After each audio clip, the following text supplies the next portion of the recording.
Hello guys, कैसे हो आप लोग। मैं आशा करती हूँ आप अच्छे होंगे और अपनी तैयारी में लगे हुए होंगे। अच्छे से तैयारी कीजिए। मैं आपको जीएस का, हिस्ट्री का प्रैक्टिस सेट करा रही हूँ। देखिए, और प्रीवियस क्वेश्चन है ये। हेलो, देखिए, भारतीय राष्ट्रीय कांग्रेस के किस अधिवेशन में चंपारण समस्या चर्चा का विषय बना।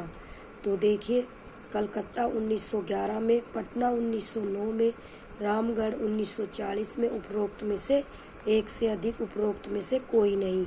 तो इसका आंसर होगा उपरोक्त में से कोई नहीं। एक्सप्लेनेशन देख लीजिए आप लोग। देखिए, भारतीय राष्ट्रीय कांग्रेस के लखनऊ अधिवेशन 1916 में चंपारण समस्या चर्चा का विषय बना। इस अधिवेशन में चंपारण के रैयतों के नेता राजकुमार शुक्ल गांधी जी से मुलाकात की और नील उत्पादकों की शिकायतें रखी। लखनऊ अधिवेशन में ही कृषि संकट की जांच के संबंध में बृज किशोर प्रसाद द्वारा एक प्रस्ताव पेश किया गया था। राजकुमार शुक्ल के आग्रह पर गांधी जी चंपारण गए एवं 1917 में अपना पहला सफल सत्याग्रह किया। दिए गए विकल्पों में से कोई भी विकल्प सही नहीं है। अगला क्वेश्चन देखिए आप लोग।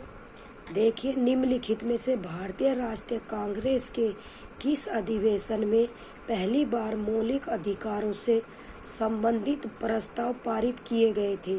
तो मौलिक अधिकारों, सूरत अधिवेशन 1907, गया अधिवेशन 1922, कराची अधिवेशन 1931। तो इसका आंसर होगा कराची अधिवेशन 1931। एक्सप्लेनेशन देख लीजिए आप लोग। देखिए, भारतीय राष्ट्रीय कांग्रेस के कराची अधिवेशन 1931 में पहली बार मौलिक अधिकारों से संबंधित प्रस्ताव पारित किए गए। इसके साथ ही राष्ट्रीय आर्थिक कार्यक्रम से संबंध प्रस्ताव भी पारित किया गया। इसी अधिवेशन में गांधी जी ने कहा था कि गांधी मर सकता है परंतु गांधीवाद हमेशा जिंदा रहेगा।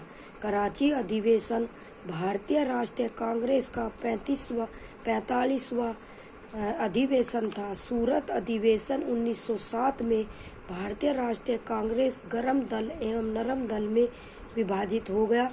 इसकी अध्यक्षता रास बिहारी घोष ने की थी। गया अधिवेशन 1922 की अध्यक्षता CR दास ने की थी। अगला क्वेश्चन देखिए आप लोग। देखिए, सुरक्षा वाल्व सिद्धांत के आधार पर भारतीय राष्ट्रीय कांग्रेस की स्थापना ब्रिटिश सरकार को खतरों से बचाने के लिए की थी। उपरोक्त विचार किस नेता के थे। सी राजगोपालाचार्य के, लाला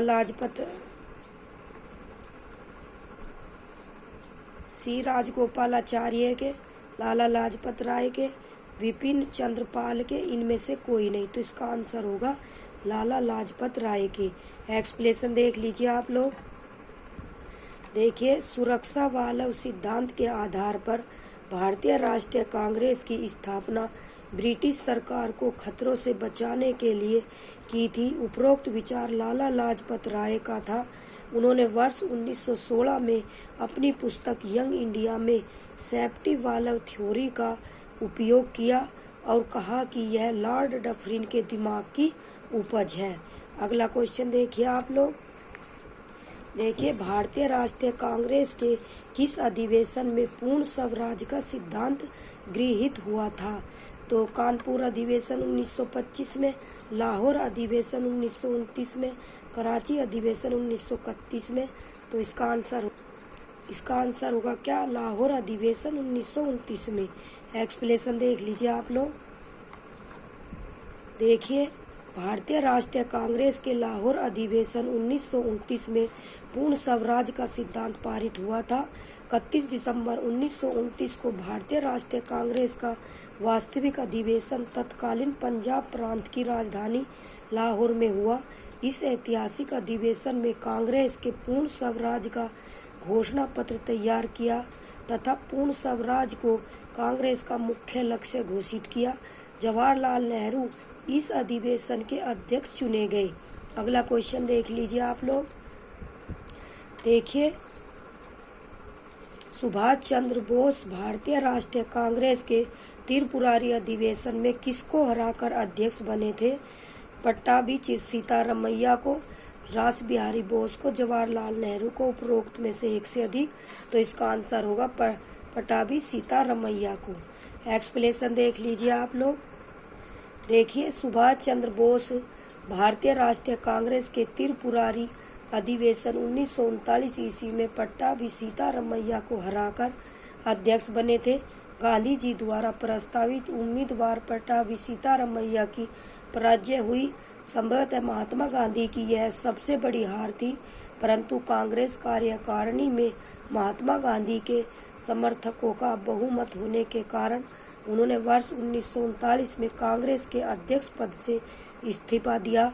शेष समय के लिए डॉक्टर राजेंद्र प्रसाद को अध्यक्ष का पद सौंपा गया। अगला क्वेश्चन देखिए आप लोग। देखिए, प्रथम अखिल भारतीय कांग्रेस समाजवादी सम्मेलन कहाँ हुआ था? पटना में, भागलपुर में, मुजफ्फरपुर में, उपरोक्त में से एक से अधिक, उपरोक्त में से कोई नहीं। तो इसका आंसर होगा पटना। क्या होगा? पटना। एक्सप्लेनेशन देख लीजिए आप लोग। प्रथम अखिल भारतीय कांग्रेस समाजवादी सम्मेलन पटना में हुआ था।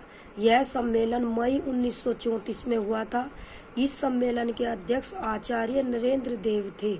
अगला क्वेश्चन देख लीजिए आप लोग। देखिए, बंगाल विभाजन 16 अक्टूबर 1905 को किस दिवस के रूप में मनाया गया? बायकॉट के, हड़ताल के, शोक के, उपरोक्त में से एक से अधिक, उपरोक्त में से कोई नहीं।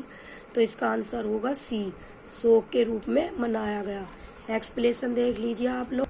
देखिए, बंगाल विभाजन 16 अक्टूबर 1905 को शोक दिवस के रूप में मनाया गया था। इस दिन हिंदू और मुस्लिमों ने एक दूसरे को राखी बांधकर अपनी एकता दिखाई। बंगाल का विभाजन बंगाल के पूर्वी भागों को शेष बंगाल से अलग करने का निर्णय था। इसकी घोषणा 19 जुलाई 1905 को भारत के वायसराय लॉर्ड कर्जन ने की थी। यह विभाजन 16 अक्टूबर 1905 को प्रभावी हुआ था। अगला क्वेश्चन देख लीजिए आप लोग। देखिए, बंगाल का विभाजन प्रभावी हुआ था 14 अक्टूबर 1905 को, 15 अक्टूबर 1905 को, 16 अक्टूबर 1905 को। तो इसका आंसर होगा ये। एक्सप्लेनेशन देख लीजिए आप लोग। देखिए, बंगाल विभाजन 16 अक्टूबर 1905 को प्रभावी हुआ, जबकि इसकी घोषणा 20 जुलाई 1905 में की गई। बंगाल विभाजन ने राष्ट्रीय एकता पर प्रहार किया और देश में हिंदू मुस्लिम एकता को तोड़ने की कोशिश की। बंगाल विभाजन 1911 में लॉर्ड हार्डिंग के शासनकाल में रद्द कर दिया गया। कब कर दिया गया? लॉर्ड हार्डिंग के शासन में रद्द कर दिया गया। अगला क्वेश्चन देख लीजिए आप लोग। देखिए, प्रथम बार संघर्ष के तरीकों के रूप में स्वदेशी एवं बहिष्कार भारत में कब अपनाया गया? बंगाल विभाजन, होम रूल आंदोलन, असहयोग आंदोलन। उपरोक्त में से कोई नहीं, उपरोक्त में से एक से अधिक, उपरोक्त में से कोई नहीं। तो ये होगा आपका बंगाल का विभाजन। एक्सप्लेनेशन देख लीजिए आप लोग। देखिए, प्रथम बार संघर्ष के तरीकों के रूप में स्वदेशी एवं बहिष्कार को भारत में बंगाल विभाजन के दौरान अपनाया गया। तत्कालीन ब्रिटिश सरकार द्वारा बंगाल में बढ़ते राष्ट्रवाद को कमजोर करने के लिए प्रशासनिक बहाना बनाकर बंगाल का विभाजन 16 अक्टूबर 1905 को कर दिया गया। भारतीयों द्वारा लगातार विरोध के कारण वर्ष 1911 में वायसराय लॉर्ड हार्डिंग ने विभाजन को रद्द कर दिया। अगला क्वेश्चन देख लीजिए आप लोग। देखिए, किस स्थान पर B.G. तिलक ने बाल गंगाधर तिलक ने होम रूल लीग की स्थापना 1916 में की थी? पूना में, बम्बई में, नागपुर में, उपरोक्त में से एक से अधिक, उपरोक्त में से कोई नहीं। तो इसका आंसर होगा पूना में। एक्सप्लेनेशन देख लीजिए आप लोग। देखिए, अप्रैल 1916 में बाल गंगाधर तिलक ने बेलगांव, पुणे में होम रूल लीग की स्थापना की थी, जबकि एनी बेसेंट ने सितंबर 1916 में मद्रास में होम रूलिंग की शुरुआत की थी। इस आंदोलन का सामान्य उद्देश्य भारत में स्वशासन प्राप्त करना था। तिलक की लीग में महाराष्ट्र, कर्नाटक, मध्य प्रांत, बरार में काम करती थी तथा एनी बेसेंट की लीग देश के बाकी हिस्सों में काम करती थी। अगला क्वेश्चन देख लीजिए आप लोग। देखिए सभी क्वेश्चन बीपीएससी टीआरई 2 में 18 दिसंबर 2023 में आया हुआ है 6 to 8 में। सभी क्वेश्चन ये 6 to 8 में आए हुए हैं। देखिए क्वेश्चन, किस वर्ष मुजफ्फरपुर बम कांड की घटना घटी? तो किस वर्ष में मुजफ्फरपुर में बम कांड की घटना घटी? तो ये घटी आपका 1908 में। किसमें घटी? 1908 में। अब एक्सप्लेनेशन देख लीजिए आप लोग। देखिए मुजफ्फरपुर बम कांड की घटना 30 अप्रैल 1908 में 8 को बिहार के मुजफ्फरपुर में घटी थी। इस घटना को क्रांतिकारी खुदीराम बोस और उनके साथी प्रफुल्ल चाकी ने अंजाम दिया था। अगला क्वेश्चन देख लीजिए आप लोग। देखिए किस षड्यंत्र के मामले में 3 अंग्रेजों को साजिश करने के लिए कारागार में अवरुद्ध किया गया था? नासिक षड्यंत्र मामला, कानपुर षड्यंत्र मामला, मेरठ षड्यंत्र मामला, उपरोक्त में से एक से अधिक। तो इसका आंसर होगा सी, मेरठ षड्यंत्र मामला। एक्सप्लेनेशन देख लीजिए आप लोग। देखिए मेरठ षड्यंत्र केस के अंतर्गत 3 ब्रिटिश नागरिक फिलिप स्प्रेट ब्रेड के केस्टर हचिनसन को गिरफ्तार कर मुकदमा चलाया गया। इस केस में फंसे अभियुक्तों को बचाने के लिए Jawaharlal Nehru, M.A. Ansari, K.N. Katju, M.C. Kangla आदि ने पैरवी की थी। ये इम्पोर्टेंट क्वेश्चन है, देख लीजिए, देख लेना आप लोग। अगला क्वेश्चन देखिए निम्नलिखित में से असहयोग आंदोलन में भाग लेने वाले खेतीहरों की प्रमुख मांग कौन सी थी? राजस्व में कमी, बेगार का उन्मूलन, वन क्षेत्रों में अपने पशुओं को चराने, ईंधन की लकड़ी तथा फल इकट्ठा करने हेतु खेतीहरों का प्रवेश खोलना, उपरोक्त में से एक से अधिक, उपरोक्त में से कोई नहीं। तो इसका आंसर क्या होगा देख लीजिए। उपरोक्त में से एक से अधिक, इसका आंसर होगा डी। एक्सप्लेनेशन देख लीजिए आप लोग। देखिए असहयोग आंदोलन में भाग लेने वाले किसानों की प्रमुख मांग राजस्व में कमी करना, बेगारी का उन्मूलन करना तथा उम्मीदवारों का बहिष्कार किया जाना था।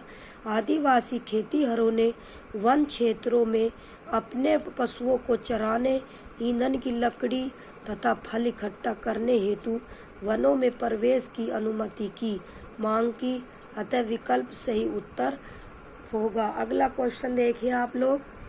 देखिए खुदाई खिदमतगार आंदोलन का नेतृत्व किसने दिया था? देखिए चिश्ती, ख्वाजा मोइनुद्दीन चिश्ती ने, खान अब्दुल गफ्फार खान ने, सर सैयद अहमद खान ने, उपरोक्त में से एक से अधिक, उपरोक्त में से कोई नहीं। तो इसका आंसर होगा खान अब्दुल गफ्फार खान ने। एक्सप्लेनेशन देख लीजिए आप लोग। देखिए खुदाई खिदमतगार आंदोलन उत्तर पश्चिम सीमांत प्रांत में पश्तून स्वतंत्रता सेनानी अब्दुल गफ्फार खान के नेतृत्व में भारतीय उपमहाद्वीप पर ब्रिटिश कब्जे के खिलाफ एक अहिंसक आंदोलन था।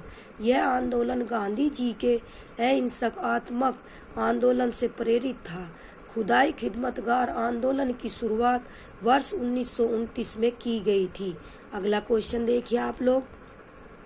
देखिए पूना समझौता सी राजगोपालाचारी, जयकर तेज बहादुर सप्रू, घनश्याम दास बिड़ला इत्यादि नेताओं के प्रयासों से 24 सितंबर 1932 को महात्मा गांधी और दलित नेता B.R. अम्बेडकर के बीच हुआ, जिसे पूना समझौता के नाम से जाना जाता है।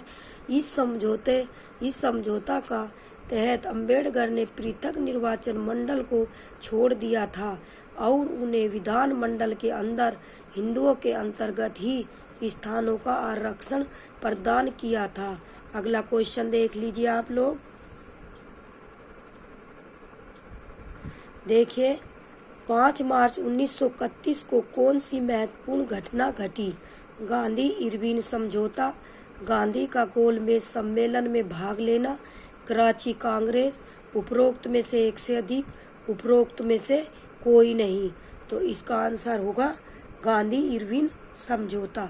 एक्सप्लेनेशन देख लीजिए आप लोग।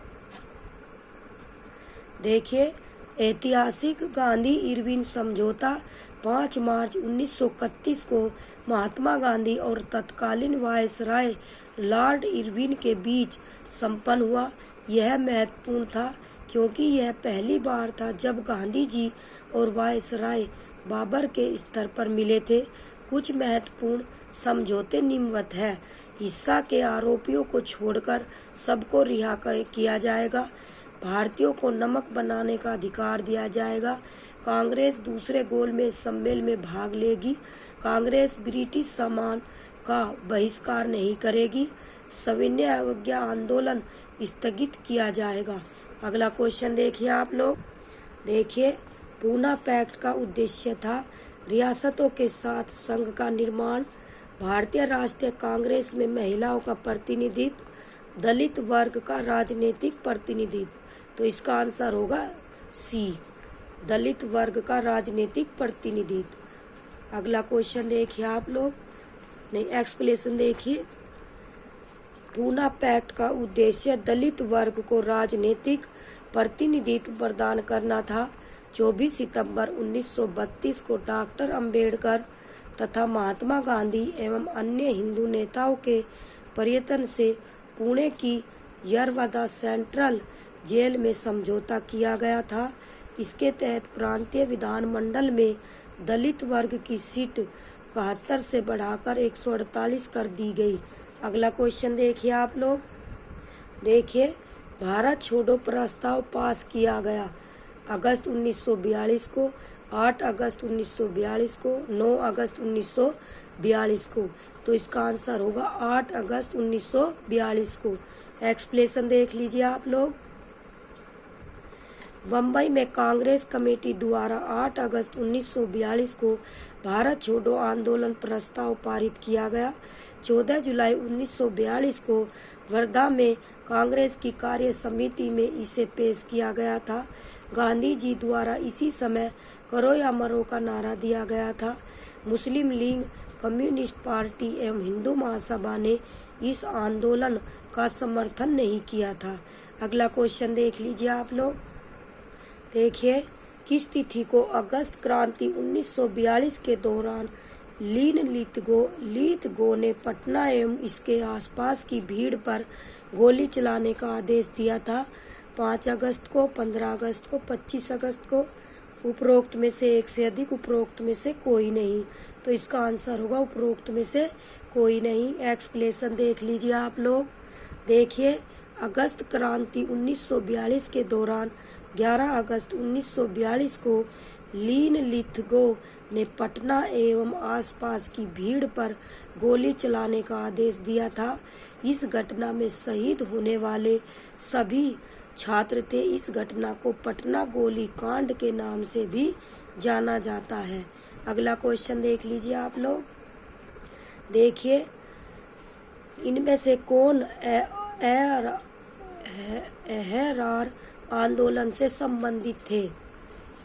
हसन इमाम, बदरुद्दीन तैयब जी, महमूद उल हसन।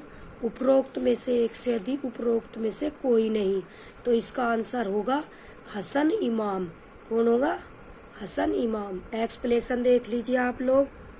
देखिए एहरार आंदोलन की स्थापना 1910 में की गई थी। इनका नेतृत्व मौलाना महमूद अली, हकीम अजमल खान, हसन इमाम और मजहर उल हक ने किया था। एहरार आंदोलन के नेता लखनऊ समझौते 1916 के खिलाफ थे। अगला क्वेश्चन देख लीजिए आप लोग।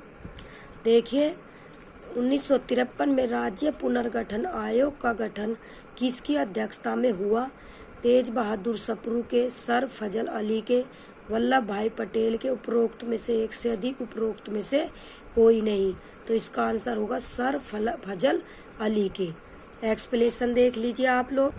देखिए, राज्य पुनर्गठन आयोग की स्थापना फजल अली की अध्यक्षता में दिसंबर 1953 में की गई थी। के.एम.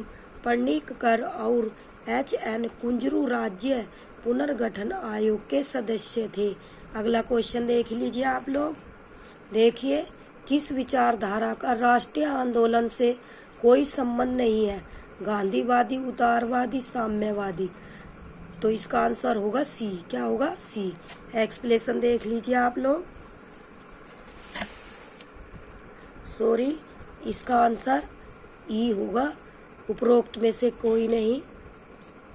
देखिए एक बार, ये कोई नहीं, इसमें कोई नहीं पूछा है। किस विचारधारा का राष्ट्रीय आंदोलन से कोई संबंध नहीं है? इन तीनों का तो संबंध है, लेकिन कोई, इसका आंसर होगा कोई नहीं। इसमें नहीं पूछा ना, तो नहीं। अगला वो एक्सप्लेनेशन देख लीजिए आप लोग। उपरोक्त तीनों विचारधाराओं का संबंध राष्ट्रीय आंदोलन से रहा है। जहां कांग्रेस की स्थापना के प्रारंभिक चरण में उदारवादी प्रमुखता से छाए रहे, वही बाद का काल गांधी युग से संबोधित किया जाता है। साम्यवादी विचारधारा से प्रभावित M.N. राय, भगत सिंह, गुलाम हुसैन, श्री याद अमृत डांगे, मुजफ्फर अहमद आदि ने राष्ट्रीय आंदोलन में अपनी महत्वपूर्ण भूमिका निभाई। इसके अतिरिक्त राष्ट्रीय आंदोलन के दौरान कानपुर षड्यंत्र एवं पेशावर षड्यंत्र का संबंध साम्यवादी विचारधारा से ही रहा है। अगला क्वेश्चन देख लीजिए आप लोग। देखिए, वह महिला स्वतंत्रता सेनानी कौन थी जो स्वतंत्रता आंदोलन की वयोवृद्ध महिला के रूप में व्याख्यात थी? अरुण आसफ अली, गुलाब कौर, विष्णु देवी साहा। उपरोक्त में से एक से अधिक, उपरोक्त में से कोई नहीं। तो इसका आंसर होगा अरुणा आसफ अली। क्या होगा? अरुणा आसफ अली। एक्सप्लेनेशन देख लीजिए आप लोग। अरुणा आसफ अली वह महिला स्वतंत्रता सेनानी थी जो स्वतंत्रता आंदोलन की वयोवृद्ध महिला के रूप में विख्यात थी। उन्होंने 1942 में भारत छोड़ो आंदोलन के समय मुंबई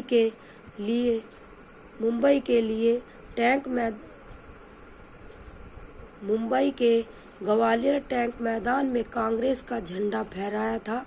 उन्हें स्वतंत्रता आंदोलन के दौरान वर्ष 1930, 1932, 1941 में जेल जाना पड़ा, उन्होंने ही भारत छोड़ो आंदोलन के समय भूमिगत रहकर आंदोलन को नेतृत्व दिया था। अगला क्वेश्चन देखिए आप लोग। देखिए, डॉक्टर भीमराव अंबेडकर के विषय में निम्नलिखित में से क्या सत्य है? उन्होंने मूक नायक का प्रशासन किया। उन्होंने बहिष्कृत हितकारिणी सभा की स्थापना की। उनका 1956 में देहांत हो गया। उपरोक्त में से एक से अधिक, उपरोक्त में से कोई नहीं। तो इसका आंसर होगा उपरोक्त में से एक से अधिक। एक्सप्लेनेशन देख लीजिए आप लोग। देखिए, डॉक्टर B.R. अम्बेडकर का जन्म 14 अप्रैल 1891 को महू मध्य प्रदेश में हुआ था। इनके पिता का नाम रामजी मालोजी सकपाल और माता का नाम भीमाबाई था। अम्बेडकर ने मूक नायक का प्रकाशन किया था। उन्होंने बहिष्कृत हितकारिणी सभा की स्थापना की। B.R. अम्बेडकर का देहांत 1956 में नई दिल्ली में हुआ था। उपरोक्त में से एक से अधिक उत्तर सही है। अगला क्वेश्चन देख लीजिए आप लोग। देखिए, भारतीय स्वतंत्रता संघर्ष के दौरान किसने स्वदेश बांधव समिति का गठन किया था? अश्वनी कुमार दत्त का, बटुकेश्वर दत्त, सूर्य सेन। उपरोक्त में से एक से अधिक, उपरोक्त में से कोई नहीं। तो इसका आंसर होगा अश्विनी कुमार दत्त। एक्सप्लेनेशन देख लीजिए आप लोग। देखिए, भारतीय स्वतंत्रता संघर्ष के दौरान अश्वनी कुमार दत्त ने 6 अगस्त 1905 को स्वदेश बांधव समिति की स्थापना की, जिसका उद्देश्य स्वदेशी वस्तुओं की खपत को बढ़ावा देना था। बरिसाल हितैषी नामक साप्ताहिक पत्र का प्रकाशन अश्वनी कुमार दत्त ने किया था। अगला क्वेश्चन देख लीजिए आप लोग। देखिए, उस सूची 1 को सूची 2 से सुमेलित कीजिए और सूचियों के नीचे दिए गए कूट से सही उत्तर चुनिए। गरीबी हटाओ तो किससे संबंधित थी? इंदिरा गांधी से। इंदिरा गांधी कांग्रेस से। लोकतंत्र बचाओ ये किससे थी? जनता। लोकतंत्र बचाओ जनता दल से। जोतने वालों की भूमि तो ये कहलाया वाम मोर्चा। और तेल गुआओं के स्वाभिमान की रक्षा तो इसका आंसर होगा यही, मतलब NT रामा राव इसका आंसर होगा। देखिए, A का 2 देखना एक्सप्लेनेशन में, तो A का 2 A में भी होगा और B में भी होगा। तो इसका देखना B का 3 किस में है? तो B का 3 इसमें है। B का 3 तो इसका आंसर होगा B एक्सप्लेनेशन। अगला क्वेश्चन देख लीजिए आप लोग।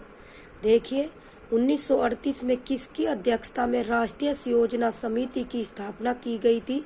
डॉक्टर राजेंद्र प्रसाद, सुभाष चंद्र बोस, जवाहरलाल नेहरू, उपरोक्त में से एक से अधिक, उपरोक्त में से कोई नहीं। तो इसका आंसर होगा जवाहरलाल नेहरू। क्या होगा? जवाहरलाल नेहरू। एक्सप्लेनेशन देख लीजिए आप लोग। देखिए, 1938 में जवाहरलाल नेहरू की अध्यक्षता में राष्ट्रीय योजना समिति की स्थापना की गई थी। राष्ट्रीय योजना समिति की स्थापना सुभाष चंद्र बोस की पहल पर की गई थी। इसके स्थापना से ही स्वतंत्रता के लिए राष्ट्रीय संघर्ष में वाम राजनीति के प्रभाव का समावेश हुआ। अगला क्वेश्चन